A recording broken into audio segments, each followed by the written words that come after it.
Student, today we discuss centripetal force, centrifugal force. Now, what is the centripetal force? Definition: the force which is along the radius and directed toward the center of circle is called as centripetal force. ज्यावेळेस एखादा particle हा circular motion perform करत असतो तर त्या पार्टिकलवर हा force act होत असतो. तर जो काय फोर्स ॲक्ट झाला पार्टिकलवर, that force is along the radius and directed toward centre of circle. Such force is called as centripetal force. Now we obtain equation for this centripetal force. Now according to Newton's second law, what is force? Force is product of mass into acceleration. Therefore we write centripetal force is equal to mass into centripetal acceleration, that is F is equal to ma, which we represent equation number 1. But yesterday we have discussed centripetal acceleration. What are equation for centripetal acceleration? First, A is equal to V omega. Second, A is equal to R omega square. And third is A is equal to V square upon R. तर centripetal ॲक्सलरेशनसाठी ही 3 equation आहेत, त्यांना combine आपण second number दिला. Next, use equation 2 in equation 1. आता हे जर equation 2 मध्ये use केलं म्हणजे आपण ॲक्सलरेशनच्या वेगवेगळे फॉर्म इक्वेशन 1 मध्ये यूज करतोय. त्याच्यामुळं आपल्याला काय मिळेल?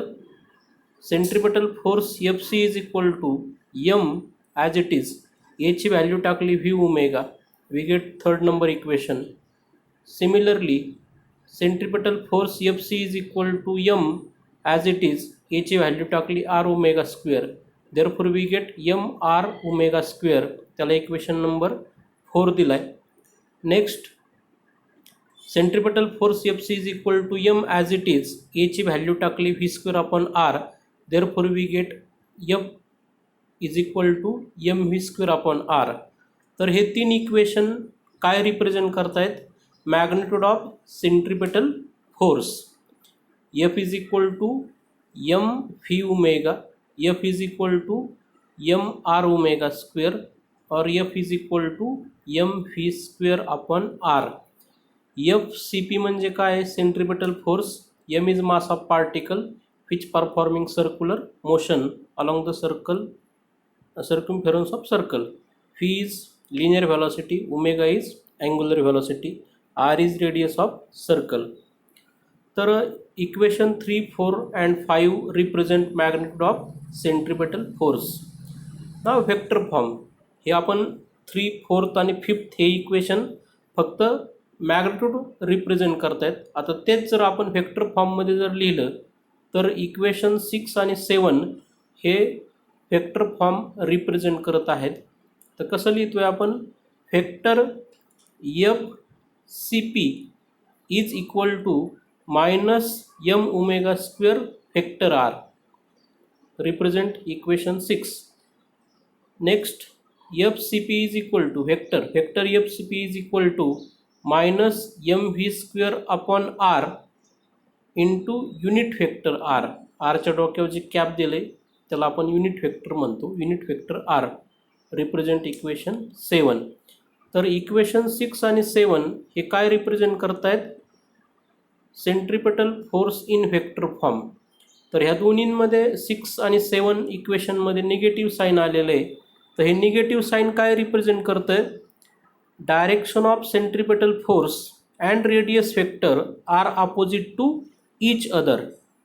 आपण काल सांगितलेलं आहे radius vector is always away from the centre आणि centripetal force is always acting toward the centre.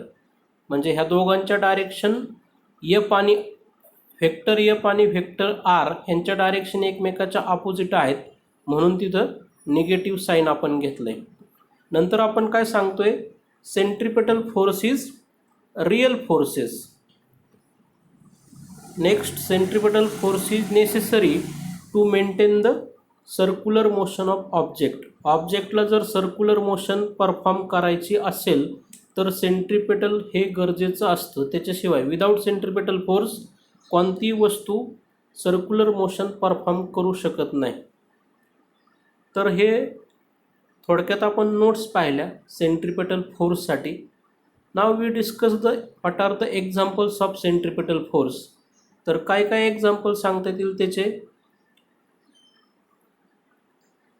First example, when object tied to the end of string is whirled in horizontal circle, comma the necessary centripetal force is provided by tension in the string. म्हणजे आपण जर एक दोरी घेतली, दोरीला दगड बांधला आणि तो जर सर्क्युलरली फिरवला तर त्या दगडाला सर्क्युलर मोशन परफॉर्म करण्यासाठी, मेंटेन करण्यासाठी सेंट्रिपेटल फोर्स हा गरजेचा असतो. जे कोण प्रोव्हाइड करतं, टेन्शन इन द स्ट्रिंग. दोरीला बांधल्यामुळं जे काय त्या दोरीमध्ये टेन्शन तयार होतं ते सेंट्रिपेटल फोर्स प्रोव्हाइड करत असतं. Second example, car is moving along A curve. तर हा जो कर्व आहे हा सुद्धा सर्कलचा एक पार्ट असतो. तुम्ही जर छोटासा कर्व काढला तर त्याच कर्वचा आपण सर्कल तयार करू शकतो. म्हणून आपण असं म्हणतो की when car is moving along the curve it perform circular motion. ठीक आहे. तर कार जर कर्वनी जात असेल तर ती सर्क्युलर मोशन परफॉर्म करत असते. तर ती मेंटेन करण्यासाठी काय गरजेचं आहे, सेंट्रिपेटल फोर्स गरजेचं आहे. कोण प्रोव्हाइड करतं, the friction between surface of road and surface of tyres of car. तर कार किंवा जे काय वाहन आहे त्याची जे चाकं आहेत, चाकांमध्ये आणि रोडमध्ये जे काय फ्रिक्शन होत असतं, घर्षण होत असतं, ते सेंट्रिपेटल फोर्स प्रोव्हाइड करत असतं to maintain the circular motion of object. तिसरं एक्झाम्पल दिलं आहे इलेक्ट्रॉनचं. Electron is revolving in circular orbit in permitted orbit around the nucleus of atom. तर न्यूक्लियसच्या भोवती इलेक्ट्रॉन सर्क्युलर ऑर्बिटमध्ये फिरत असतात, हे आपल्या सर्वांना माहीत आहेत. आता त्या इलेक्ट्रॉनला जर सर्क्युलर मोशन परफॉर्म करायचे असेल, मेंटेन करायचे असेल तर सेंट्रिपेटल फोर्स गरजेचा आहे. आता कोण प्रोव्हाइड करतं इथं, तर positive nucleus is always positive and electron is always negative. तर पॉझिटिव्ह न्यूक्लियस आणि निगेटिव्ह इलेक्ट्रॉन ह्यांच्यामध्ये जो काय इलेक्ट्रोस्टॅटिक फोर्स आहे तर तो electrostatic force centripetal force provide करत असतो. Next, moon revolve around the earth in circular orbit. आपल्या अर्थभोवती चंद्र हा सर्क्युलर ऑर्बिटमध्ये फिरतो. त्याला सर्क्युलर ऑर्बिटमध्ये फिरायचं असेल तर सेंट्रिपेटल फोर्स गरजेचा आहे. आणि ते कोण प्रोव्हाइड करतं, gravitational force of attraction between moon and अर्थ.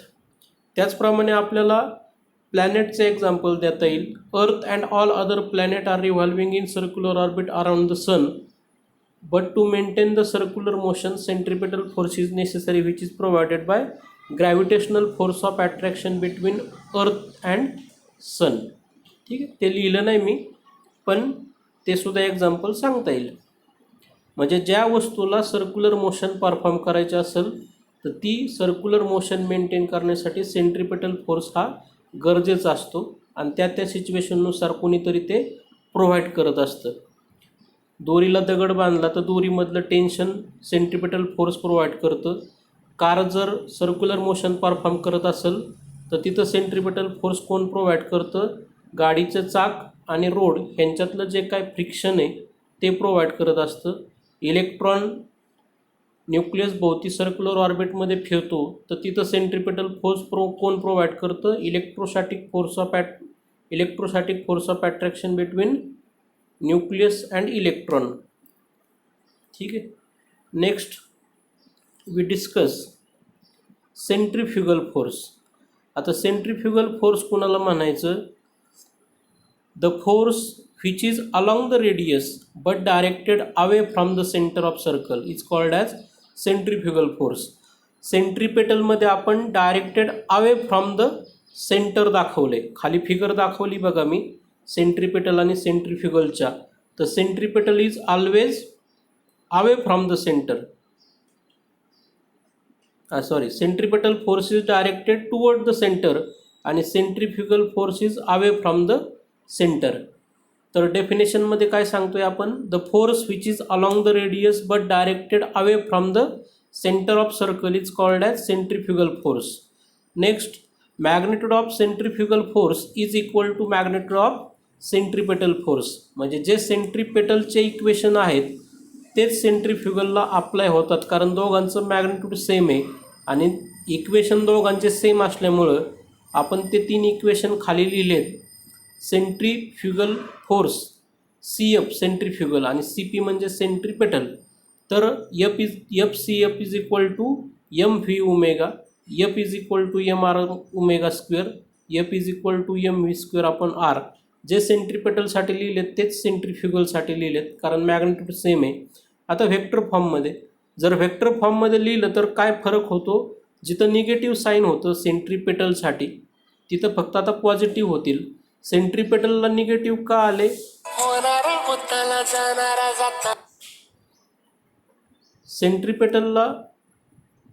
सेंट्रीपेटलला निगेटिव्ह साईन का आलं, तर रेडियस व्हेक्टर आणि सेंट्रीपेटल फोर्स ह्यांच्या डायरेक्शन एकमेकाच्या अपोजिट आहेत आणि सेंट्रीफ्युगलसाठी इथं प्लस साईन का आलं,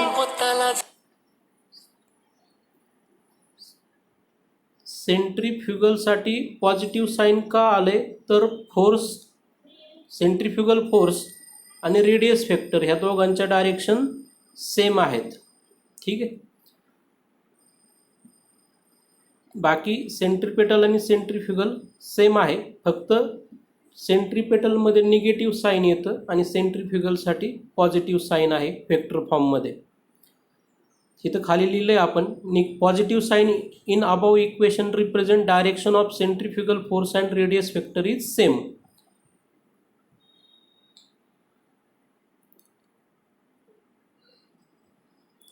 centrifugal force and radius vector both are directed away from the centre of circle. आणि खाली अजून काय लिहिलं आहे, direction of centrifugal force and centripetal force, तिथं दोन्ही ठिकाणी सेंट्रीफ्युगल झाले, एका ठिकाणी सेंट्रीपेटल म्हणा. Direction of centripetal force and centrifugal force is opposite to each other. ठीक आहे. फिगरमध्ये दाखवले मी, एका ठिकाणी रेडियस व्हेक्टरची डायरेक्शन आहे अवे फ्रॉम द सेंटर आणि सेंट्रीफ्युगलमध्ये अवे फ्रॉम द सेंटर आहे फोर्सची डायरेक्शन आणि सेंट्रीपेटल फोर्समध्ये फोर्सची direction directed toward the centre आहे. आता ह्याचे एक्झाम्पल पाहू आपण सेंट्रीफ्युगलचे. पहिले एक्झाम्पल काय दिलं आहे, नाही एक्झाम्पलच्या आधी काही गोष्टी सांगितल्यात. Centrifugal force is not real force. आपण सेंट्रीपेटल फोर्समध्ये सांगितले centripetal force is real force, पण centrifugal force is not real force, it is the shadow force किंवा इमॅजिनरी फोर्स. नंतर काय म्हणले, centrifugal force is not necessary to maintain the circular motion. Circular motion maintain करायचे असेल तर centripetal गरजेचं असतं, सेंट्रीफ्युगल गरजेचं नसतं. आता एक्झाम्पल पाहूया. पहिले एक्झाम्पल काय सांगितलंय, when car is in motion take sudden turn toward the left, the passenger in car experience outward push to the right. म्हणजे जर बस चालू असेल, मोशनमध्ये असेल आणि अचानक लेफ्ट साईडला टर्न झाली तर त्यामधले जे पॅसेंजर आहेत ते राईट साईडला नकळत झुकले जातात. तर हे सेंट्रीफ्युगल फोर्सचे एक्झाम्पल आहे. नंतर दुसरं एक्झाम्पल दिलं आहे, bucket full of water is rotated in vertical circle at particular speed so that water does not fall because weight of water is balance by centrifugal force acting on it. म्हणजे आपण जर एक bucket घेतली पूर्ण पाण्याने भरलेली आणि ती जर व्हर्टिकल सर्कलमध्ये जर फिरवली ठराविक स्पीडला तर ते पाणी बादलीच्या खाली सांडत नाही, बकेटच्या बाहेर सांडत नाही. का, तर त्या पाण्याचं जे काही वेट आहे ते सेंट्रीफ्युगल फोर्सनी बॅलन्स केलेलं असतं.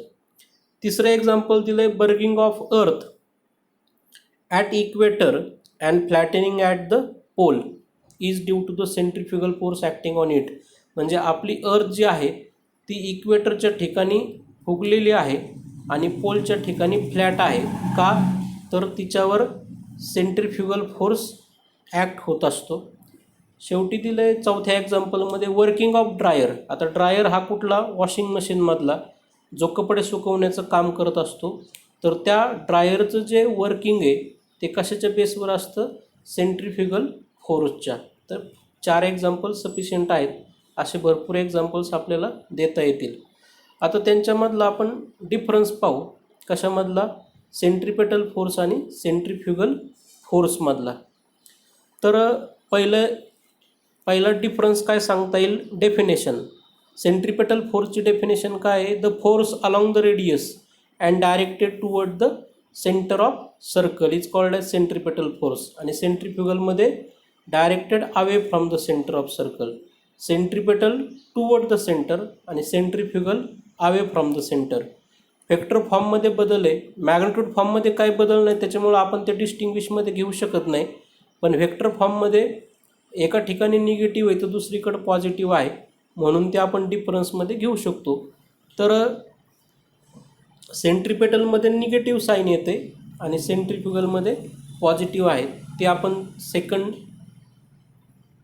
पॉईंटमध्ये लिहिले. थर्ड पॉईंटमध्ये काय लिहिता येईल, centripetal force is rear force, कारण तो रिअल आहे, आणि सेंट्रिफ्युगल हा शेडो फोर्स आहे. हा तिसरा पॉईंट झाला डिस्टिंग्विशचा. चौथं काय सांगता येईल, centripetal force is necessary to maintain the circular motion. Circular motion maintain करायचे असेल तर सेंट्रिपेटल फोर्स गरजेचं आहे, आणि सेंट्रिफ्युगल गरजेचा नाही आहे सर्क्युलर मोशन मेंटेन करण्यासाठी. तर हा चौथा पॉईंट झाला. पाचव्या पॉईंटमध्ये प्रत्येकाचे एक्झाम्पल सांगायचे. Electron revolve in circular orbit around the positive charge nucleus, तर ते सेंट्रिपेटलचं झालं.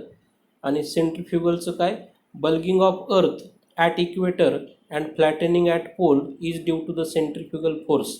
मी एक एक्झाम्पल लिहिलं आहे, तुम्ही पाहिजे ते एक्झाम्पल लिहू शकता. आपण 4 एक्झाम्पल पाहिलेले आहेत प्रत्येकाचे. ठीक आहे.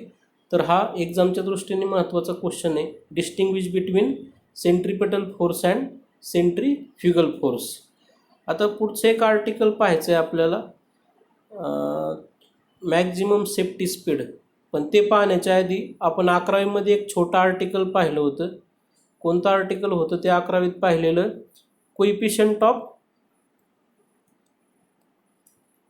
कोइफिशियंट ऑफ स्टॅटिक फ्रिक्शन नावाचं. तर काय डेफिनेशन आहे त्याची, the ratio of force of static friction to the normal reaction is called as coefficient of static friction.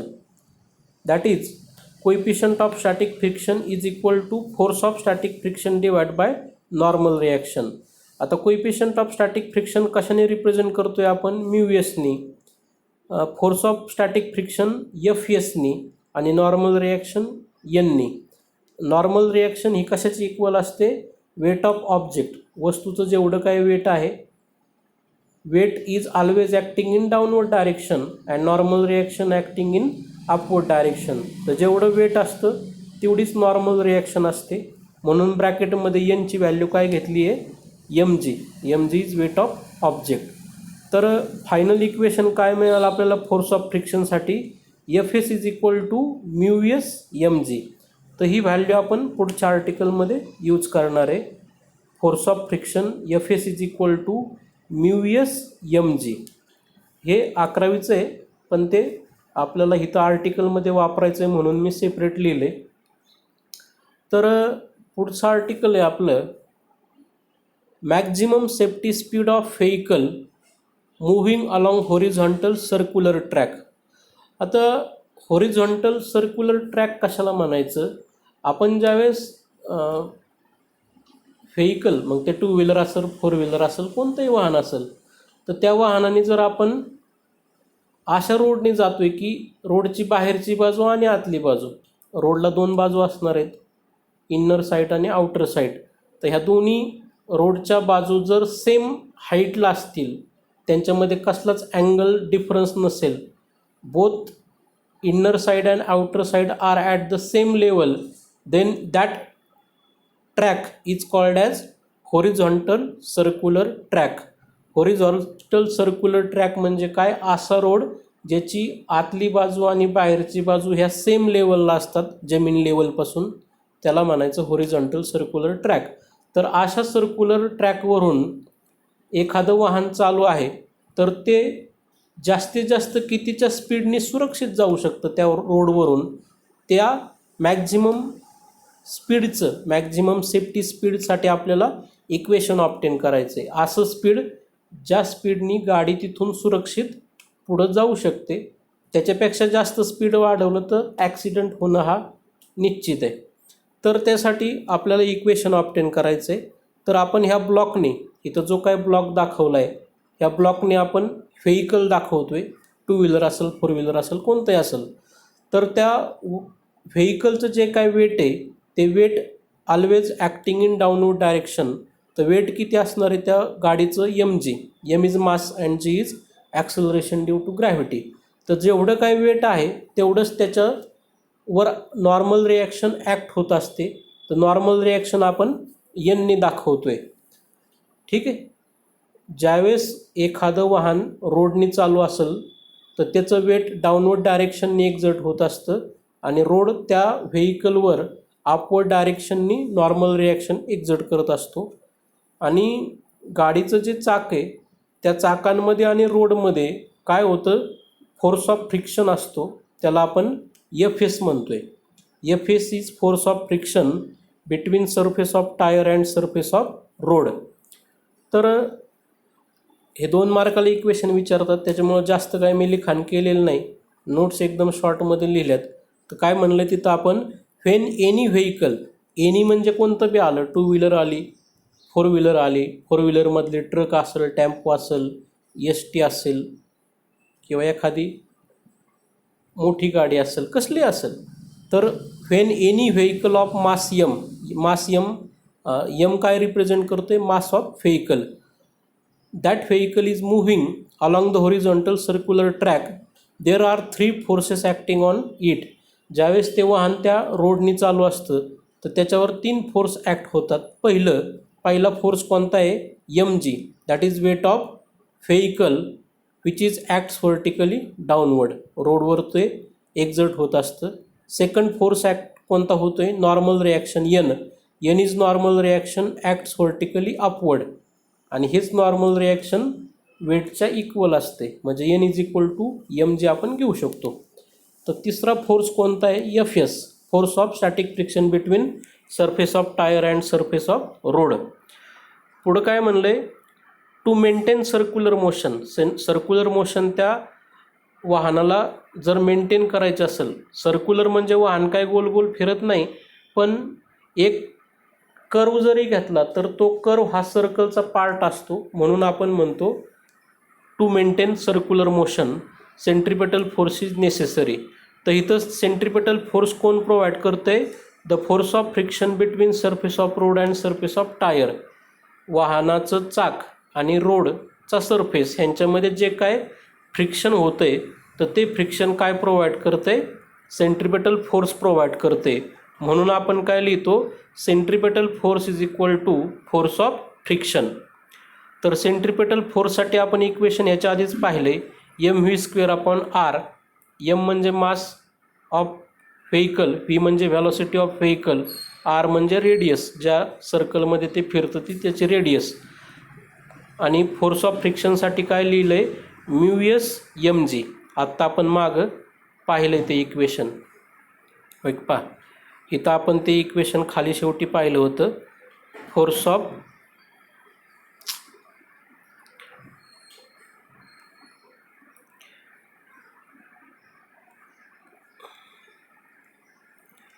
इथं खाली शेवटी पाहिलं होतं आपण FS is equal to μs mg. तर हे फोर्स ऑफ फ्रिक्शनसाठी इक्वेशन आहे, ते आपण इकडं डायरेक्ट यूज केलेलं आहे. तर फोर्स ऑफ फ्रिक्शनसाठी μs mg लिहिलं आहे. आता m काय होईल? कॅन्सल होईल. v²/r राहील, इकडं μs g राहील, इकडं फक्त v² ठेवला, r शिफ्ट केला तर काय मिळेल? v² is equal to μs rg. Square root घेतला, v is equal to under μs rg. v is velocity, μs is coefficient of static friction, r is radius and g is acceleration due to gravity. तर हे equation काय represent करत आहे? This is equation for maximum safety speed of car moving along horizontal circular track. त्या ट्रॅकनी जर त्या व्हेकलला सुरक्षित जायचं असेल तर जास्तीत जास्त एवढ्या स्पीडनी ती जाऊ शकतात. ह्या दिलेल्या इक्वेशननुसार जी काय व्हॅल्यू कॅल्क्युलेट होती त्याच्यानुसार जर जास्त स्पीडनी गाडी तिथून गेली तर ॲक्सिडंट हा 100% ठरलेलाच आहे. आपण ज्यावेळेस घाटातून प्रवास करतो त्यावेळेस तिथे एक बोर्ड डिस्प्ले केलेला असतो की इथून जाताना 30 किलोमीटर पर हावर, 40 किलोमीटर पर हावर हे तिथं त्यांनी लिमिट दिलेलं असतं. ह्या फॉर्म्युल्याचा वापर करून ते कॅल्क्युलेट केलेलं असतं. ह्याचा अर्थ जास्तीत जास्त तेवढ्या स्पीडने आपण तिथून सेफली जाऊ शकतो. ठीक आहे, आजच्या पुरतं एवढं सफिशियंट आहे. उद्या आपण नेक्स्ट आर्टिकल पाहू. Thank you very much.